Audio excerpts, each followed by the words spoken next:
আজকে মাহি তোমাদের একটা কবিতা করে শোনাবে। সেটা হলো বলাই। কবি সুকুমার রায়। বলো। গাছে গোলায় গর্ত করে ব্যাঙ বেঁধেছেন বাসা, মনের সুখে গাল ফুলিয়ে গান ধরেছেন খাসা। রাধায় হাতে হাওড়া পিঠে এলে দুলে আসে, বাপলে বলে ব্যাঙ বাবাজি গর্তে ঢোকেন ক্লাসে।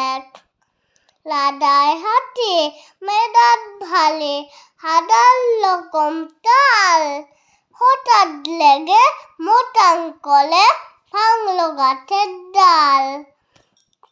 গাছে মাথায় তোলায় পাখি অবাক হয়ে কয়, বাসলে বাস হাতি গায়ে এমন দোল হয়। মুখ বালিয়ে ব্যাঙ বলে ভাই, তাই তো তোলে বলে আমলা, অর্থাৎ তাই পেলা এমনি ভাবেই তোলে। বাহ, গুড, ভেরি গুড। এবার বন্ধুরা, এবার